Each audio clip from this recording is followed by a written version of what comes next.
Just wrapping up here at Mike Molstead. Ford and Chevy, Buick, GMC in Charles City, Iowa. It's up in the parts room.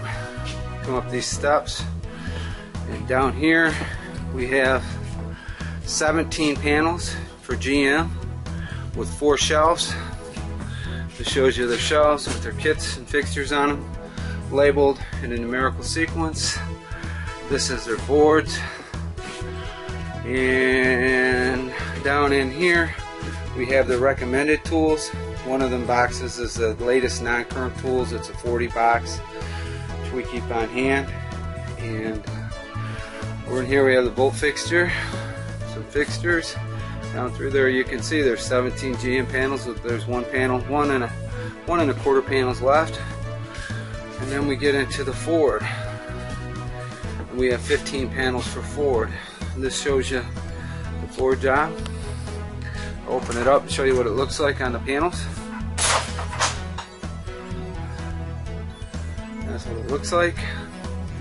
And here's their kits, the ones we've left intact. They're an essential tool. There's a tag on the board referring back to it. If it's a desirable tool, you'll have to find that data on the computer. So we had to build this wall back here. We built this wall and tied it into the ceiling and put 2x6s and pegboard and 2x6 to used it to put up some of their fixture stuff. And then we got 3 panels over here. And this is how it turned out. They have a panel, about a panel and a half, almost 2 panels for growth for the Ford. And there's a look down through there. We're going to thank Toolwork for the job. We're going to thank God for His help as always. And with that, it is Friday, the end of the day, almost 5 o'clock, and we're just wrapping up. We've been here for 2 weeks working on this project, and this is how it came out. We worked for Josh and Mike Molstead down here. They were awesome to work for, and with that, we're going to shut her down.